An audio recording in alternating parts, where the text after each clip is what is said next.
بنی اسرائیل 40 سال تک وادی تیہ میں سرگرداں رہے، یہاں تک کہ ہارون علیہ السلام اور پھر موسیٰ علیہ السلام کی وفات ہو گئی۔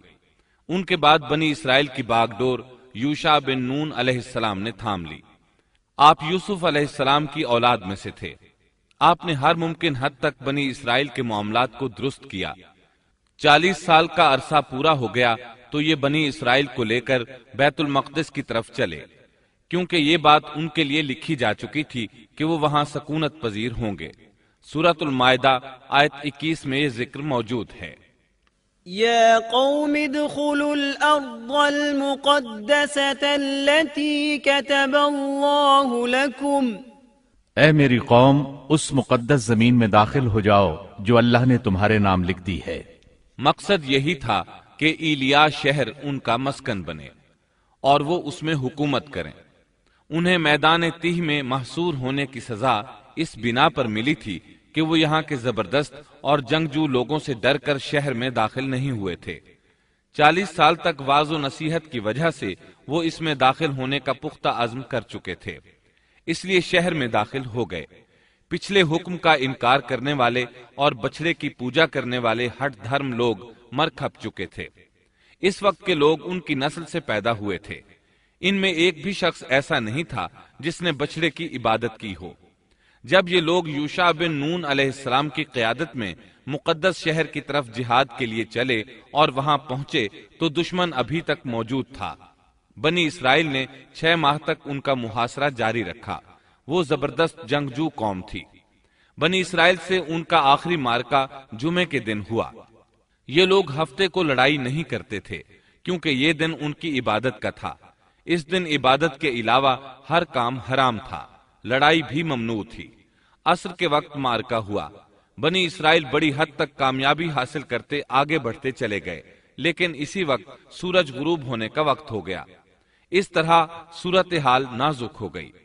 بنی اسرائیل جمعے کی شام سورج غروب ہوتے ہی ہفتے کے دن کی عبادت شروع کر دیتے تھے۔ اب اگر سورج غروب ہو جاتا تو وہ لڑائی بند کرنے پر مجبور ہو جاتے۔ اس طرح ان کی فتح درمیان میں رہ جاتی۔ اس موقع پر یوشع بن نون علیہ السلام نے سورج کی طرف دیکھا اور بولے، إنك مأمورة وأنا مأمور، تو بھی اللہ کی طرف سے مقرر کردہ ہے اور میں بھی اللہ کی طرف سے مقرر کردہ ہوں۔ یعنی ہم دونوں ہی اللہ تعالیٰ کی مخلوقات میں سے ہیں اور اللہ کے حکم کے پابند ہیں۔ پھر آپ نے یہ دعا کی، اللہم احبسها علینا، اے اللہ اسے ہمارے اوپر روک دے۔ رسول اکرم صلی اللہ علیہ وسلم کا فرمان امام احمد رحمت اللہ علیہ نے بیان کیا ہے۔ آپ صلی اللہ علیہ وسلم فرماتے ہیں، ان الشمس لم تحبس على بشر الا ليوشع ليالي سار الى بیت المقدس، سورج کسی بشر کے لیے نہیں روکا گیا سوائے یوشع بن نون کے۔ جبکہ انہوں نے بیت المقدس کی طرف سفر شروع کیا تو ان دنوں میں یہ واقعہ رونما ہوا۔ سورج کا اسی جگہ رک جانا اللہ تعالیٰ کا ایک عظیم معجزہ تھا۔ سورج اس وقت تک رکا رہا جب تک کہ فتح حاصل نہ ہو گئی اور وہ بیت المقدس میں داخل نہ ہوئے۔ یوشع علیہ السلام نے انہیں حکم دیا کہ رکوع کی حالت میں دروازے سے گزرو اور زبان سے کہو حتتن، اے اللہ ہمارے گناہ معاف فرما دے۔ مطلب یہ تھا کہ گزشتہ سالوں میں ہم سے جو غلطیاں ہوئیں ان سے ہمیں پاک فرما۔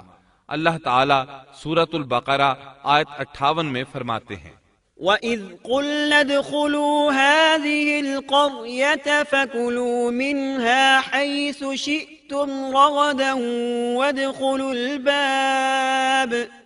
وَادْخُلُوا الْبَابَ سُجَّدًا وَقُولُوا حِطَّةٌ نَغْفِرْ لَكُمْ خَطَايَاكُمْ وَسَنَزِيدُ الْمُحْسِنِينَ۔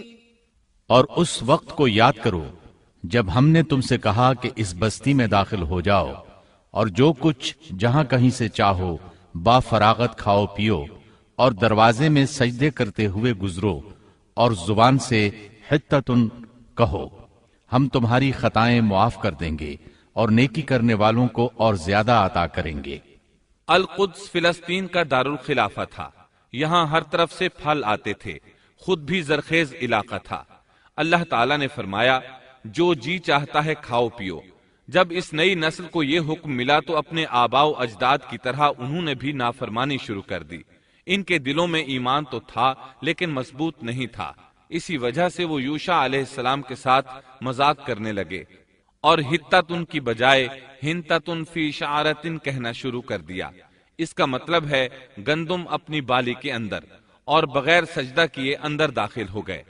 اس بارے میں اللہ تعالیٰ سورۃ البقرہ آیت 59 میں فرماتے ہیں فبدل الذين ظلموا قولا غير الذي قيل لهم، ان ظالموں نے اس بات کو جو ان سے کہی گئی تھی بدل ڈالا۔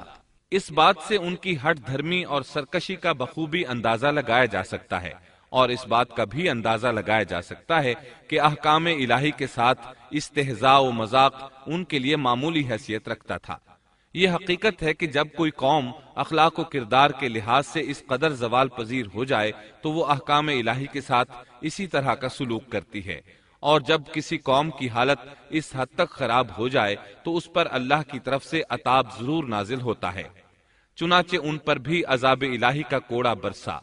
اللہ تعالیٰ سورۃ البقرہ آیت 59 میں فرماتے ہیں فَأَنزَلْنَا عَلَى الَّذِينَ ظَلَمُوا رِجْزًا مِّنَ السَّمَاءِ بِمَا كَانُوا يَفْسُقُونَ، ہم نے بھی ان ظالموں پر ان کے فسق اور نافرمانی کی وجہ سے آسمانی عذاب نازل کیا۔ ان لوگوں نے اپنی ہٹ دھرمی کی وجہ سے اللہ کے احکامات میں تبدیلی کی، اس طرح آیات الہیہ میں تحریف کا دروازہ کھلا، اور یہ لوگ تورات اور کلام الہی میں تبدیلیاں کرنے لگے۔ بنی اسرائیل میں یہ سلسلہ اس وقت سے شروع ہوا، نتیجہ یہ کہ ان پر عذاب نازل ہوا۔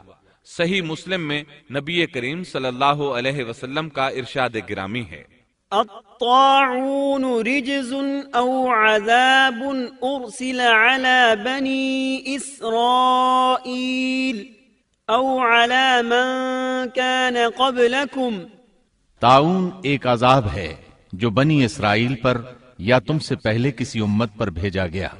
چنانچہ بنی اسرائیل پر عذاب نازل ہو گیا، اس کی وجہ سے ایک ہی دن میں 20,000 افراد لقمہ اجل بن گئے۔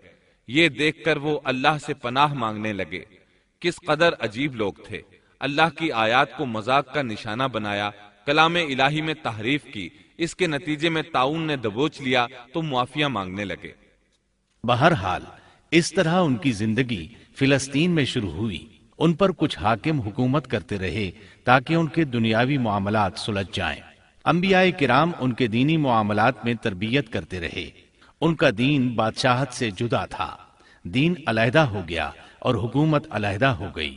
حکومت اور اقتدار یعقوب علیہ السلام کے بیٹے یہودا کی اولاد میں تھا، اور نبوت یعقوب علیہ السلام کے بیٹے لاوا کی اولاد میں تھی۔